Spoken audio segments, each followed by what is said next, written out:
Bueno, en esta clase vamos a ver el modelo de factores específicos, que es el segundo modelo de comercio que vamos a ver en un escenario de competencia perfecta, y la clase está basada, esta primera clase de este modelo, en el capítulo 4 del libro de Krugman de 2018, que está en la bibliografía.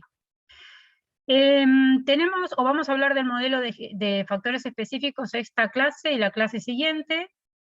Esta clase es una clase más bien intuitiva, que tiene muchos gráficos y explica el modelo de una manera más bien intuitiva, como les dije. Y la próxima clase es una réplica del modelo, pero con un desarrollo algebraico. Entonces las clases se complementan.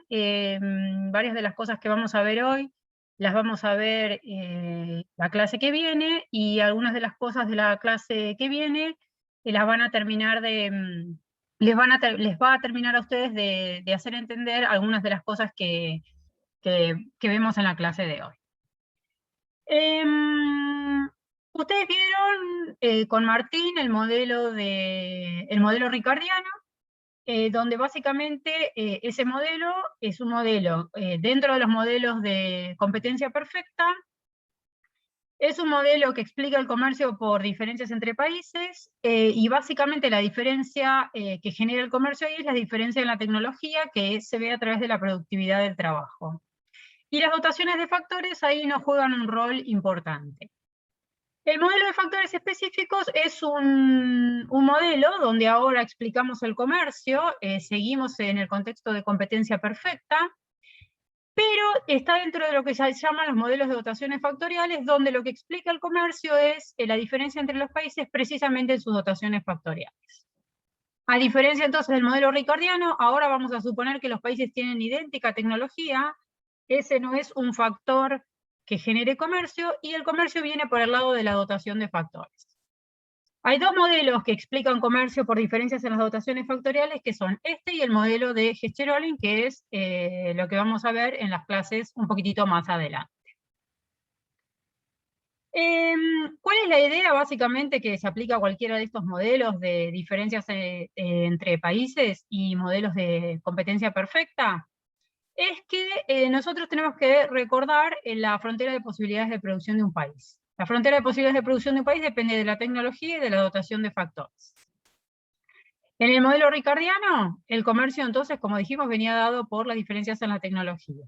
Y en este modelo que vemos hoy viene dado por diferencias en las dotaciones de factores. Entonces, esta diferencia en la dotación de factores entre países va a influir en la frontera de posibilidades de producción, lo que va a generar diferencias en las fronteras de posibilidades de producción entre países, y eso a su vez va a dar lugar a diferencias en las ofertas relativas de los bienes, y eso a su vez va a dar lugar a diferencias en los precios relativos de equilibrio de economía cerrada de cada uno de los países. ¿Sí? Entonces, ¿cómo se determina el comercio? Por diferencias en los precios, que surgen por diferencias en las ofertas relativas, que surgen por diferencias en las fronteras de posibilidades de producción. La distinción es a partir de ahí entre los modelos. En Ricardo, de acuerdo a diferencias en tecnologías; en factores específicos, de acuerdo a diferencias en las dotaciones de factores. Todos estos modelos están dentro de lo que se llama modelos de ventaja comparativa, donde los países comercian porque son distintos entre sí. Esas diferencias vienen del lado de la oferta, como digo acá. Después vamos a hacer una pequeña mención a las cuestiones de demanda, pero no ahora. Y son modelos en contextos de competencia perfecta. Recién en la segunda parte del curso nosotros introducimos la competencia imperfecta y la explicación de los modelos de comercio ahí. Bien. La nota de clase es bastante extensa y está bastante explicado todo, así que lo que yo voy a hacer es explicarle algunos puntitos en particular, o los que considero que pueden ser un poco más conflictivos. Una cosa importante es que lo que nos va a aparecer ahora es un problema de distribución del ingreso, cosa que no aparecía en el modelo ricardiano, porque en el modelo ricardiano, si ustedes recuerdan, teníamos un único factor de producción que era el trabajo. Bueno, ahora en el modelo de factores específicos tenemos esta cuestión de la distribución del ingreso, que surge como cuestión adicional a tener en cuenta, básicamente porque lo que vamos a mirar o lo que vamos a tener en cuenta es que las posibilidades de producción de los países dependen de si algunos o todos los factores de producción se pueden mover entre usos alternativos dentro de cada uno de los países. Y esta posibilidad nosotros sabemos que depende en parte del tiempo que estemos considerando bajo análisis. En general, cuando hablamos de corto plazo, sabemos que, o decimos que los factores son inmóviles. Cuando hablamos de largo plazo, decimos que todos los factores de producción son móviles. Y cuando hablamos del mediano plazo, que sería este modelo, lo que aparece es algunos factores que pueden moverse entre usos alternativos dentro de un país y algunos otros factores que no. ¿Sí? Entonces el modelo este de factores específicos, ya vamos a ver por qué, está dentro de un modelo que se considera como de mediano plazo. Donde, de nuevo, el factor móvil, que es el trabajo, va a ser el trabajo va a ser el factor móvil, y los factores que vamos a ver específicos van a ser los factores no móviles entre usos alternativos. Y los problemas distributivos surgen básicamente por esta cuestión, y lo que termina ocurriendo es que algunos individuos o algunos factores de producción resultan beneficiados y otros resultan perjudicados como consecuencia del comercio. Bien.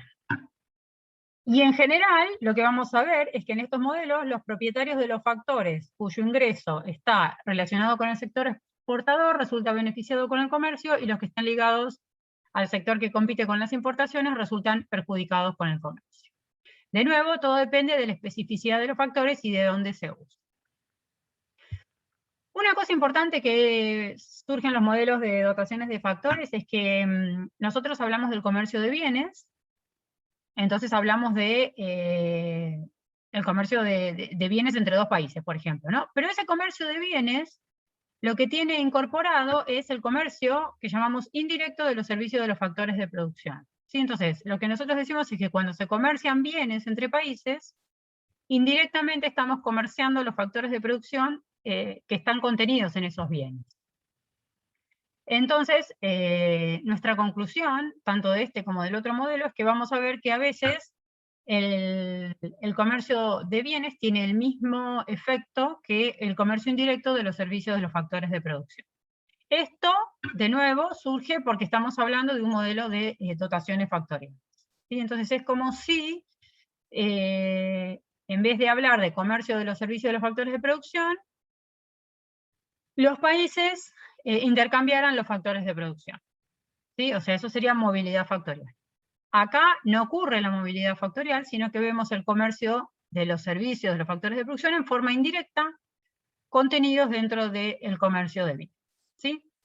En otras clases vemos movilidad de los factores de producción, pero acá la idea es que los factores, cuando nosotros hablamos de movilidad, es dentro de un país, no entre países.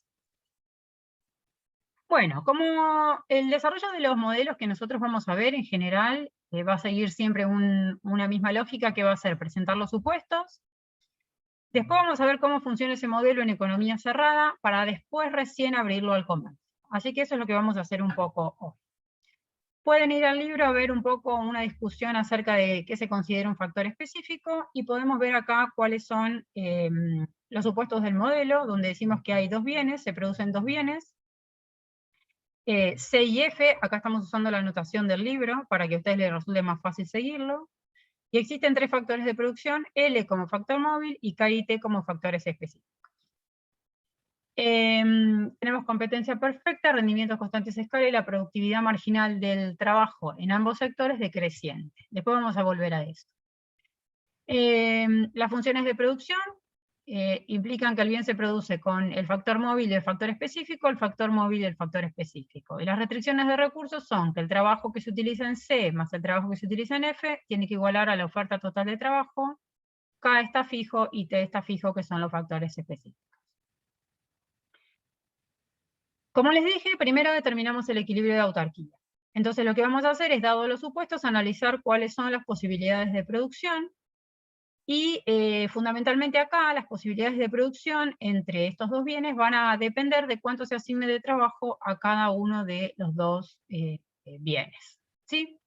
Entonces, acá lo que tenemos es la función de producción de C, tenemos una similar para F, y la productividad marginal decreciente en el sector C, que lo mismo se da para el sector F.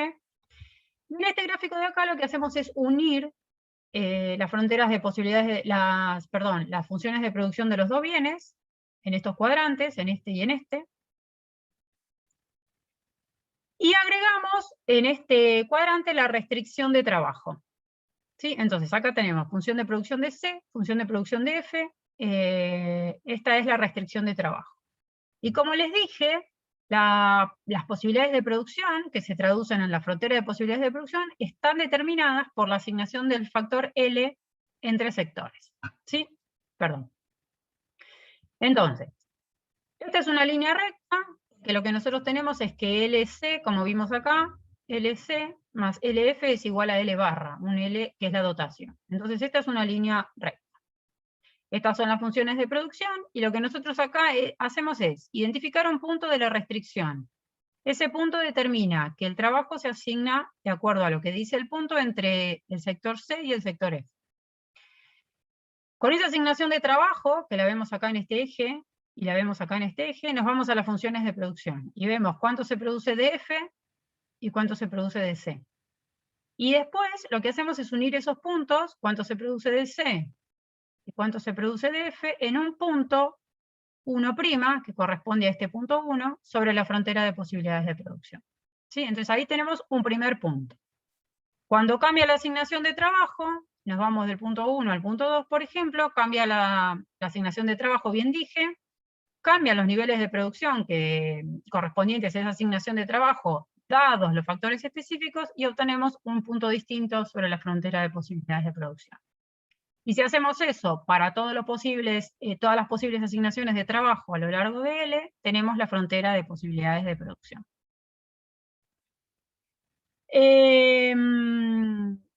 De ahí lo que nos va a interesar es que la frontera de posibilidades de producción, dadas las características dados los supuestos que hicimos, es cóncava, y nos interesa un poquitito ver la pendiente de la frontera de posibilidades de producción.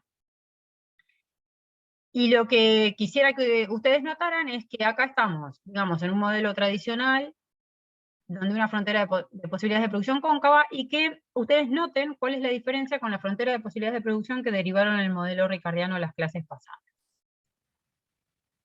Bien, ¿por qué es cóncava la frontera de posibilidades de producción? Vamos a ver que tiene que ver con el supuesto de productividad marginal del trabajo decreciente.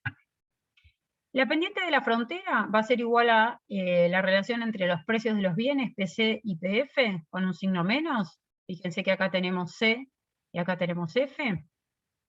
Y eso a su vez va a ser igual a la relación de productividades marginales entre F y C. Y esto es el costo de oportunidad de C en términos de F. Es decir, a cuántas unidades de F debería renunciar la economía para obtener una unidad adicional de C. ¿Cómo se explica que la pendiente de la frontera de posibilidades de producción sea igual a esto? Lo que nosotros tenemos que decir es, bueno, suponer que ocurre si asignamos una unidad de trabajo a la producción de C. La producción de C va a aumentar en el producto marginal del trabajo en C. Entonces la pregunta es, ¿cuántas unidades de trabajo necesitaríamos para aumentar la producción de C solo en una unidad? No en el producto marginal, sino en una unidad.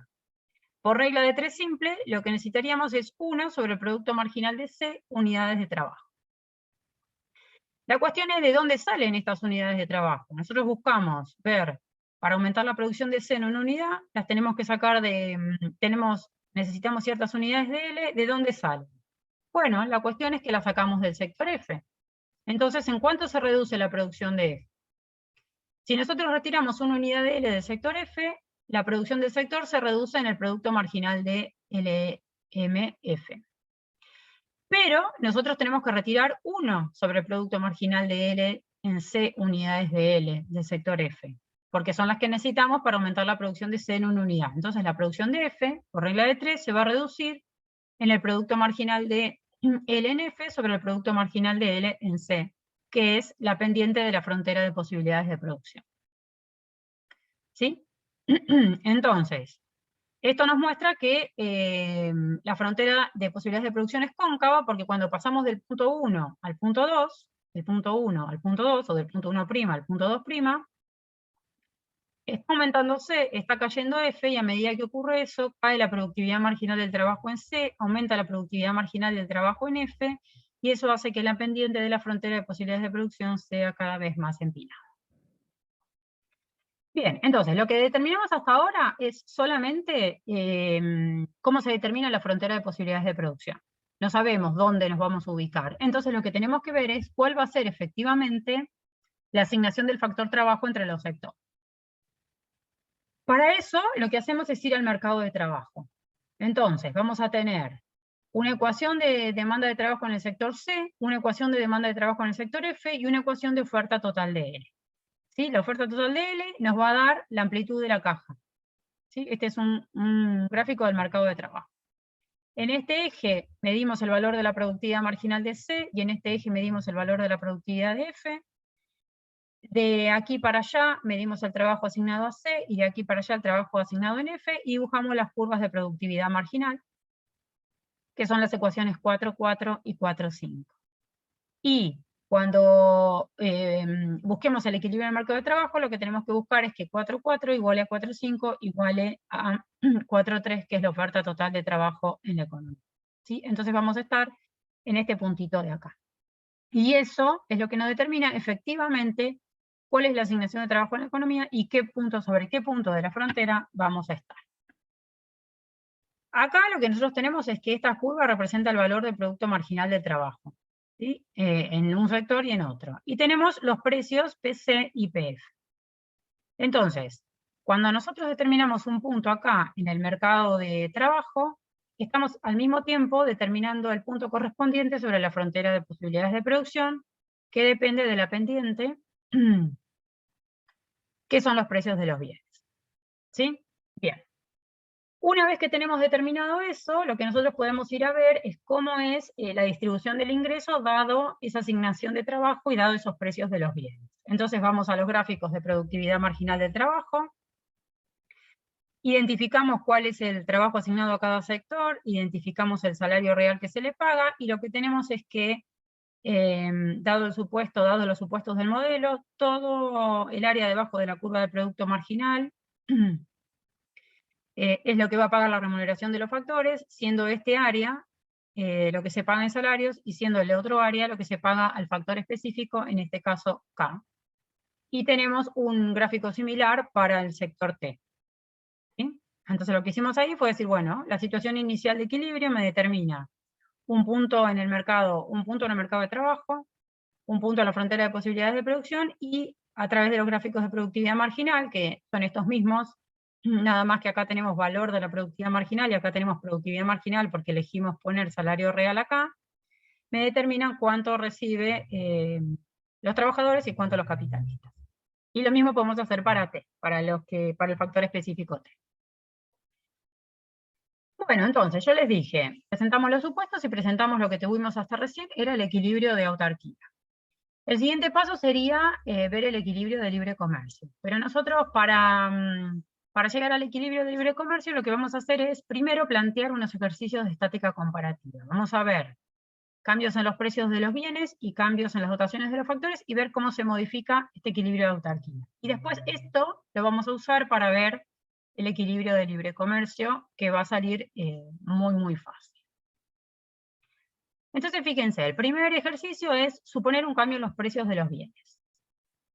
Y el primer ejercicio, a su vez, va a ser suponer que los precios de los bienes cambian en la misma proporción. Esto es, voy a suponer que si el precio de C aumenta 10%, el precio de F aumenta 10%.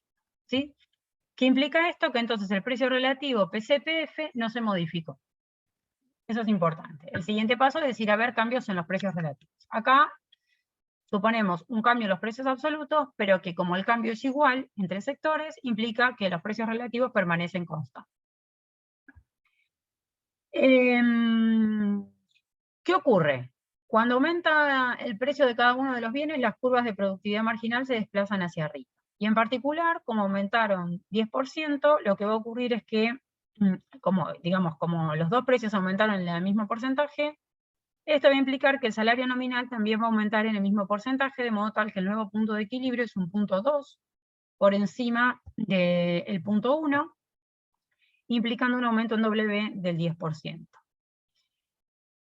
Dado que no hay cambios en los precios relativos, lo que ocurre es que tampoco hay un cambio en la asignación de trabajo, porque tampoco va a haber un cambio en los niveles de producción de los bienes, porque no hay efectos reales en la economía, dado que el cambio es en precios absolutos y no relativos.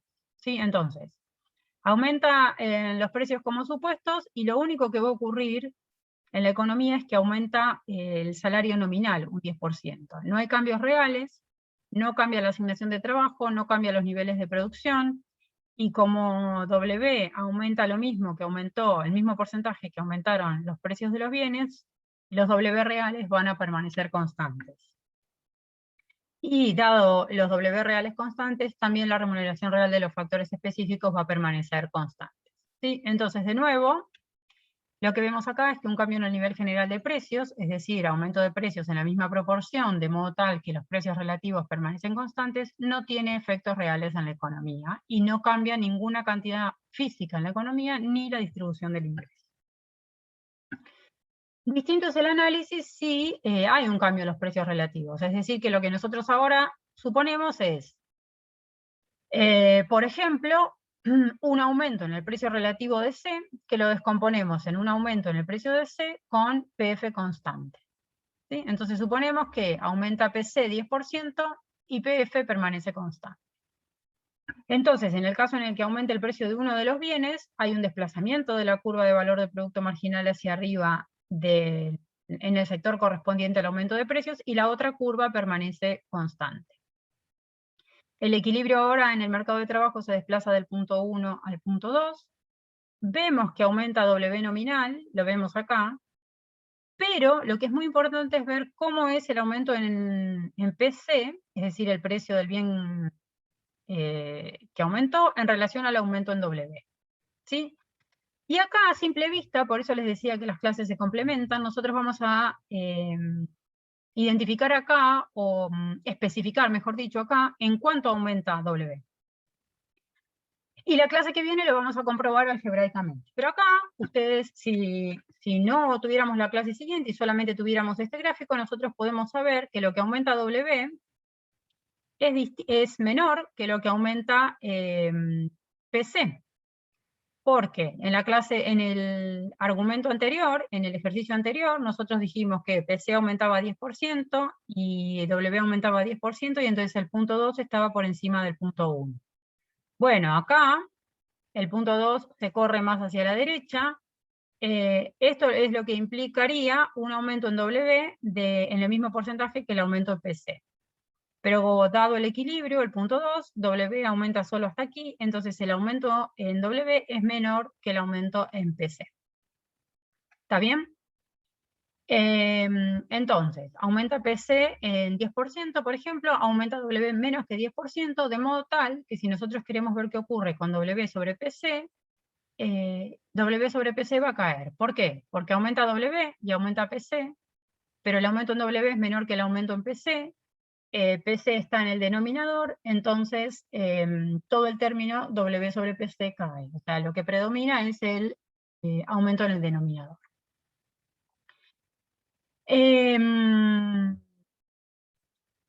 Lo que dijimos entonces es que en términos del equilibrio del mercado de trabajo, esta caída en W sobre PC hace que aumente la asignación de trabajo a C. ¿Sí? Que es este cambio que tenemos acá. Esto es lo que aumenta la asignación de trabajo en C. Cuando aumenta la asignación de trabajo en C, nosotros lo que sabemos es que sí o sí tiene que caer la asignación de trabajo en F, y en términos de la frontera de posibilidades de producción implica un desplazamiento, por ejemplo, del punto 1 al punto 2 por el movimiento en los precios relativos, pero que, dado el aumento en el trabajo en C, implica un aumento en el nivel de producción de C, y dado la caída en el F, implica una caída en el nivel de producción de F. ¿Sí? Bien. Ya vamos a volver a lo que ocurre con la remuneración de los factores productivos. Pero este equilibrio, o estos cambios, mejor dicho, en los precios relativos, nos sirven para ver las ofertas relativas. Lo que nosotros demostramos acá es que para un país, un aumento en el precio relativo de C, lo que implica es que aumenta la producción de C y cae la producción de F, es decir, que aumenta QC sobre QF. Y esto nos determina una curva de oferta con pendiente positiva, ¿sí? En el gráfico. ¿Sí? Bien. Si nosotros a esto le agregamos la curva de demanda relativa correspondiente al país, lo que tenemos es un equilibrio de los precios relativos de autarquía de cada país. Les recuerdo que el precio o el equilibrio de autarquía es el equilibrio de economía cerrada. Cuando nosotros nos referimos a la autarquía, estamos hablando del equilibrio de economía cerrada. Bueno, y lo que tenemos que ver es qué ocurre con los cambios en la distribución del ingreso ante estos cambios en los precios relativos. ¿Sí? Lo que nosotros solo dijimos hasta ahora, o pudimos afirmar, es que el aumento en el precio del bien C generaba un aumento en el salario nominal, pero una caída en el salario real en términos de C. Eso lo podemos ver en este gráfico acá. ¿Sí? Entonces este es el gráfico de la productividad marginal del sector C. Inicialmente nuestro equilibrio es este puntito acá, pero ahora acá el salario real y nos vamos acá. Entonces el área esta que tenemos, que es este rectángulo, es lo que ahora se reciben los trabajadores. La diferencia del área debajo de la curva total con respecto al área que es lo que implica pago de salarios es el ingreso de los que obtienen su ingreso del factor específico, que en este caso es K. Y lo que vemos con respecto a la situación inicial es que toda esta área que está marcada acá en rosa es el aumento en el ingreso de los que obtienen su ingreso de K. ¿Qué ocurre en el sector F? En el sector F ocurre lo contrario. Aumenta, PF permanece constante, por supuesto, por nuestro supuesto inicial. Aumentó W porque aumentó PC y hubo movimientos en el mercado de trabajo, y como aumenta W y PF está constante, sí o sí va a aumentar W en términos de F. ¿Sí? Es decir, que acá nosotros pasamos de este punto inicial a este punto inicial. Entonces, el ingreso del factor específico T antes era toda esta área que estoy marcando acá, y ahora es solo esta área que está acá, es decir, que lo que está marcado en celeste es el cambio que se produce en el ingreso de los que obtienen su ingreso de T como consecuencia de un cambio en los precios relativos. Entonces tenemos una mejora para acá, un empeoramiento para T.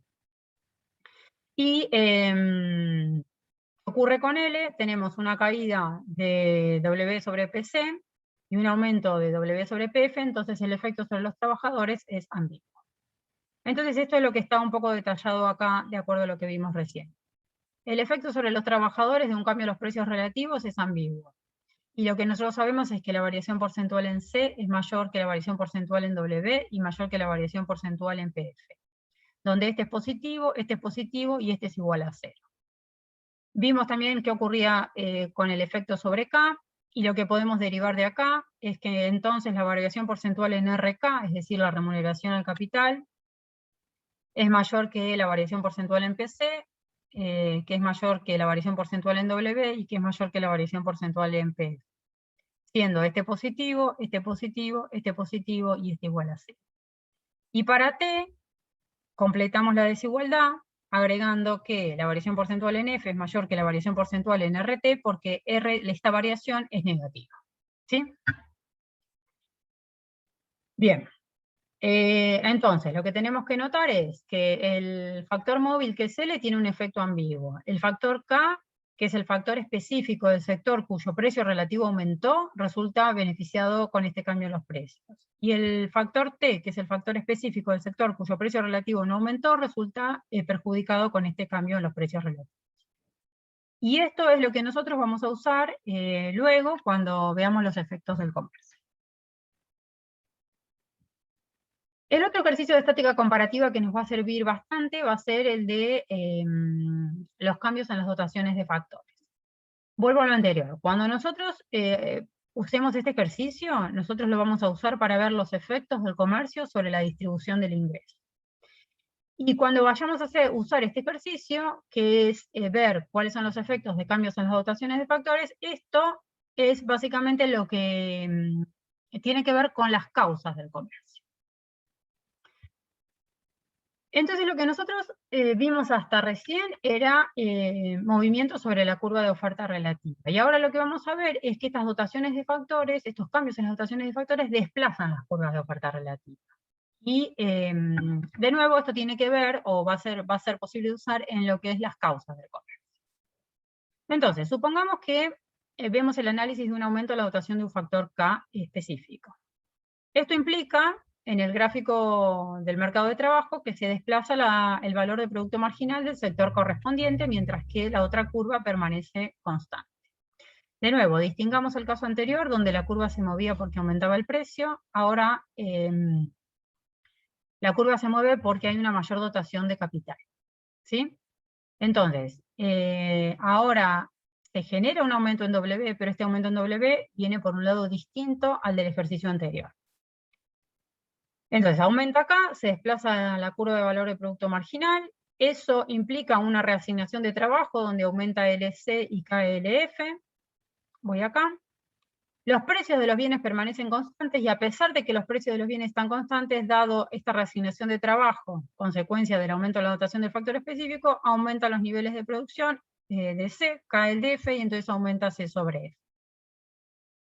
Entonces, lo que nosotros concluimos es que la dotación de capital mayor hace que se produzcan cantidades relativas mayores de la relación C sobre F a un precio relativo de los bienes dados. Entonces esto es, fijo precios. Esta es la situación inicial en negro que corresponde al punto 1 del equilibrio del mercado de trabajo. Y aumenta acá, me desplazo a 2, y esto implica que en términos de ofertas relativas, dado que los precios de los bienes están constantes, implica una oferta relativa desplazada hacia la derecha. Entonces acá atrás, detrás de esta curva tenemos un K1, T1, y detrás de esta curva tenemos un K2 mayor que K1 y un T1, por ejemplo. ¿Sí? Entonces el mayor stock de capital desplaza la curva de oferta relativa hacia la derecha.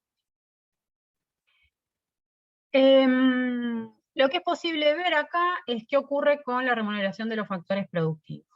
Si nosotros vemos el mercado de trabajo acá, vemos que cuando aumenta acá, está aumentando W.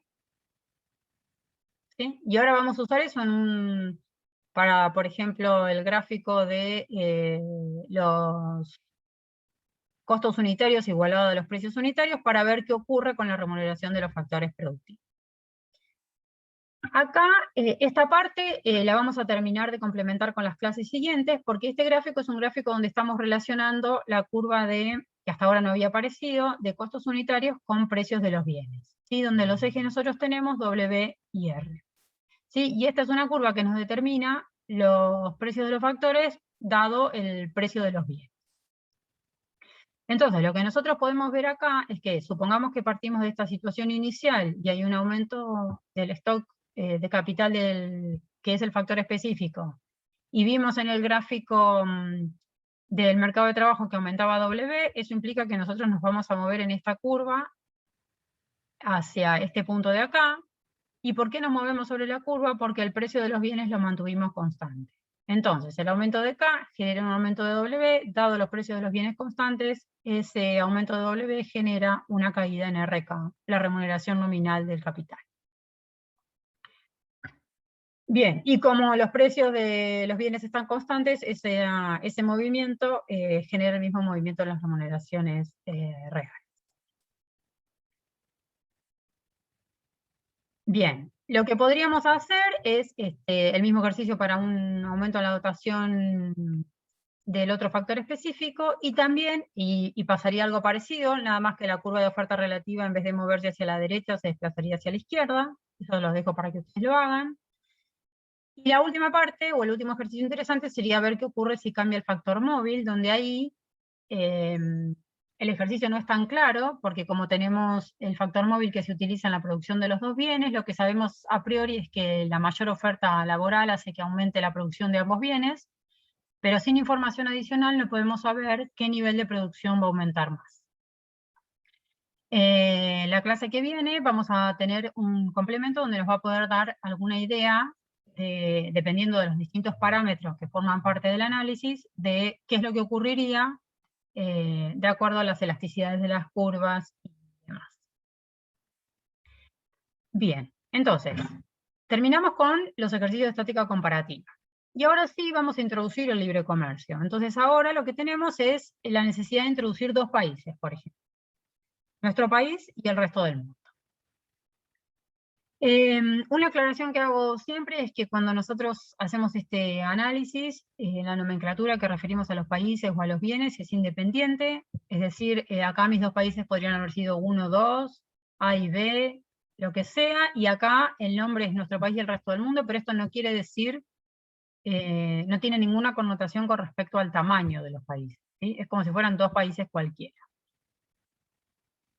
Entonces, partimos de una situación donde tenemos los dos países, cada uno de ellos bajo el supuesto del modelo de factores específicos.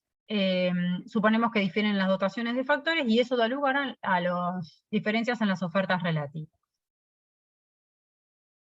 Entonces lo que les explico acá es un poco cómo pensar el ejercicio que vimos en el punto 4.2.1 con relación al cambio de la dotación factorial, para, en vez de pensar el resultado en términos de un aumento en la dotación de un factor específico en un país y en dos momentos del tiempo, lo pensemos para usar esos resultados en el equilibrio de libre comercio como un momento del tiempo, dos países y diferencia en la dotación del factor específico acá. Entonces, ¿qué es lo que ocurre? Si nosotros tenemos dos países, cada uno de ellos con la misma dotación T, pero uno de ellos con un stock de capital mayor que el otro, entonces la curva de oferta relativa del que tenga una mayor dotación de K va a estar más hacia la derecha que la de nuestro país. ¿Sí? Entonces fíjense que el gráfico es exactamente igual a esto que nosotros estamos viendo acá, donde veíamos el aumento de la dotación de T, nada más que acá incorporamos dos países. Y lo que estamos diciendo es que el K en el resto del mundo es mayor que en nuestro país, mantenemos igual la dotación de T, y podemos identificar las ofertas relativas de lo que sería nuestro país y de lo que sería el resto del mundo. Entonces, lo que tenemos en negro, acá, y el punto 1 es el equilibrio de autarquía o de economía cerrada de nuestro país. Y esta es la oferta relativa que le corresponde. Y lo que tenemos acá entre esta curva roja y esta curva negra es el punto 2, dada la diferencia del stock de capital, el equilibrio de autarquía del resto del mundo, al que le corresponde esta curva de oferta relativa del resto del mundo. ¿Sí? Entonces, de nuevo, el ejercicio de estática comparativa de cambio de la dotación factorial nos sirve para ver cambios en las ofertas relativas, y esto es lo que da origen o la causa del comercio en estos modelos.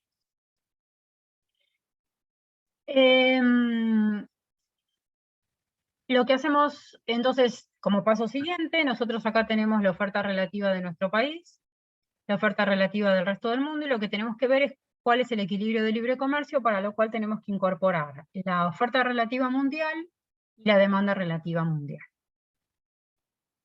Entonces tenemos acá el equilibrio de libre comercio. La oferta relativa mundial surge, recuerden que es oferta relativa y que surge como consecuencia de tener en cuenta las ofertas relativas de los dos países, entonces va a estar en el medio de estas dos.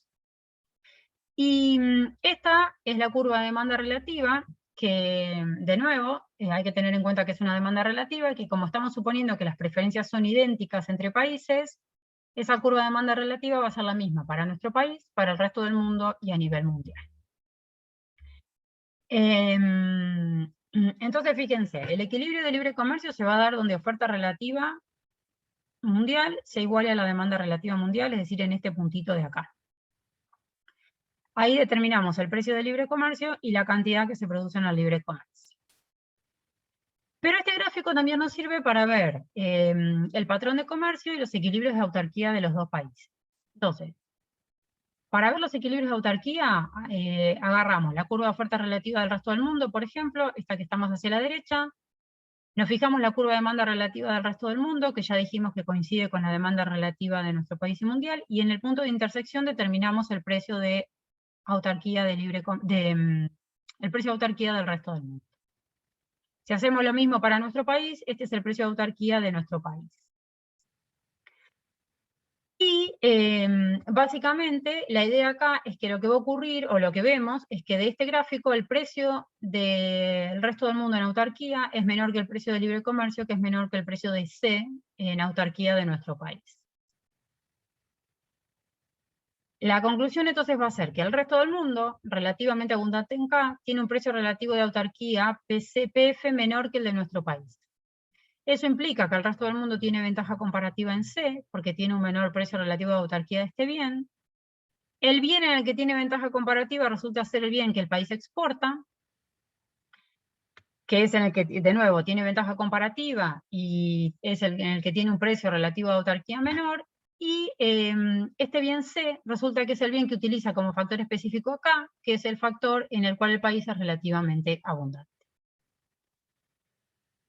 La conclusión es que cada país exporta el bien que utiliza como factor específico, el factor en el que el país es relativamente abundante, ese es el bien en el que se tiene ventaja comparativa y en el que tiene un menor precio relativo de equilibrio de autarquía.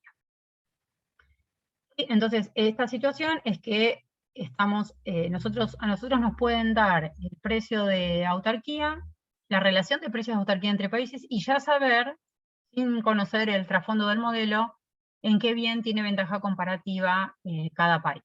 ¿Sí? Porque el país va a tener ventaja comparativa, en el bien en el que tenga un menor precio relativo de autarquía. O, si no conociéramos el precio relativo de autarquía, lo que sabemos es que va a tener ventaja comparativa en el bien que utilice como factor específico el factor en el que el país es abundante. Bueno, entonces, como obtuvimos esta conclusión para el resto del mundo, lo que ocurre en nuestro país es lo contrario. Nuestro país va a exportar F, que utiliza como factor específico a T, que es el factor en el que nuestro país es relativamente abundante. Entonces, nuestro país tiene ventaja comparativa en F y un menor precio relativo de equilibrio PF-PC de autarquía, que es lo mismo que tenga un mayor precio relativo PC-PF, es decir, este que tenemos acá. Y por si a alguno no le queda claro, lo que nosotros vamos a hacer ahora es decir, bueno, dada la situación de libre comercio, cómo es el patrón de comercio en cada país y los efectos sobre la distribución del ingreso. Entonces, fíjense, este punto de acá es el equilibrio de autarquía de nuestro país. Este punto de acá es el equilibrio de autarquía del resto del mundo. Este punto de acá es el equilibrio de libre comercio. Y cuando los países se abren de economía cerrada a libre comercio, lo que va a ocurrir es que en el resto del mundo empieza a aumentar el precio relativo de C, y en nuestro país comienza a disminuir hasta llegar a que los países enfrentan el mismo precio de libre comercio. Entonces, este movimiento en los precios que se da a consecuencia del comercio, nosotros ya sabemos de los ejercicios de estática comparativa que generan un efecto en la distribución del ingreso. Y no tenemos que hacer mucho análisis porque ya lo hicimos para el ejercicio de estática comparativa. Entonces, fíjense, ¿qué ocurre en el resto del mundo con el patrón de comercio? Pasar de la situación de autarquía a libre comercio implica que PCPF está aumentando, lo que les decía recién. ¿No? Yo me voy moviendo de acá, para acá. Al precio de libre comercio, la oferta relativa de C en relación a F del resto del mundo es mayor que la demanda relativa. Volvemos al gráfico, perdón. Volvemos al gráfico. Al precio de libre comercio, este que está acá, nosotros miramos la oferta relativa de C en el resto del mundo es mayor que la demanda relativa de C. Entonces eso implica que el resto del mundo exporta C e importa F. ¿Qué ocurre con la distribución del ingreso? Bueno, para ver los efectos sobre la distribución del ingreso usamos los resultados del ejercicio anterior, 4.1.2, que vimos que el aumento de los precios los descomponíamos en un aumento de, por ejemplo, PC con PF constante. Vimos que aumentaba W, entonces eso hacía que cayera W sobre PC, con PF constante aumenta W sobre PF, y tenemos que el efecto sobre los trabajadores es ambiguo. Y dado esto, o este movimiento en los precios, replicamos los resultados del ejercicio 4.1.2, vemos el efecto sobre K, que resulta beneficiado como consecuencia de este cambio en los precios relativos, y el efecto sobre T que resulta perjudicado, y la misma desigualdad que vimos en el ejercicio de estática comparativa. Para nuestro país, el patrón de comercio implica que nuestro país exporta F e importa C, y los resultados sobre la distribución del ingreso son los opuestos. Entonces lo que decimos es que el comercio beneficia al factor que es específico para el sector exportador y perjudica al factor que es específico para el sector que compite con la SIMPO, con efectos ambiguos sobre el factor móvil. Y el último punto para ver acá es el punto más importante, o uno de los puntos importantes de este modelo, es que nosotros recién vimos que el comercio lo que hace es generar movimientos en los precios de los bienes, y eso genera cambios en la distribución del ingreso. Y algunos individuos resultan beneficiados y otros perjudicados. Pero lo que podemos decir es que más allá de esta cuestión que tiene que ver con la distribución del ingreso al interior del país, el comercio es beneficioso para los países. Básicamente, porque cuando nosotros estamos en una situación de autarquía, sí o sí tenemos que igualar el punto de producción y de consumo, es decir, se consume lo que se produce. En cambio, en libre comercio, el comercio lo que hace es ampliar las posibilidades del consumo y nos da la posibilidad de producir sobre la frontera de posibilidades de producción, pero consumir a lo largo de la restricción de precios de libre comercio. Entonces, vamos a este gráfico, que el otro tiene una pequeña cuestión que les voy a decir. Este que está en rojo es el precio de autarquía, por ejemplo, del resto del mundo. Este puntito de acá sería el equilibrio de autarquía, donde la producción tiene que ser igual al consumo. Lo que va a ocurrir, o lo que puede ocurrir como consecuencia del comercio, es que aumenta el precio relativo que enfrenta el país, porque ahora enfrenta un precio que es el de libre comercio.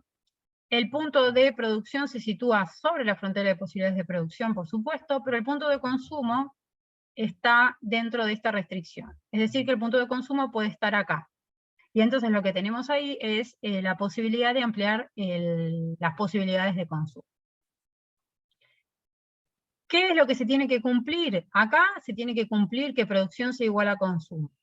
En el equilibrio de libre comercio se tiene que cumplir que el valor de la producción sea igual al valor del consumo. Es decir, que estén sobre la misma línea de precios relativos. ¿Eso qué implica? Eso implica que tenemos que, fíjense que esto está en el libro en la ecuación 4.7, que el valor del consumo tenga que ser igual al valor de la producción, y lo que llegamos a demostrar es que las importaciones de F del resto del mundo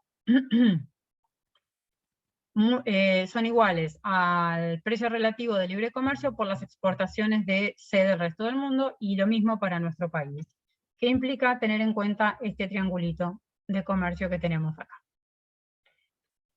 Fíjense que este mismo análisis lo podemos hacer para nuestro país. La cuestión acá es que esta línea roja, grafíquenla ustedes de nuevo, porque tiene que estar tangente a la frontera de posibilidades de producción, igual que está esta en el resto del mundo. Ese es un pequeño error del gráfico.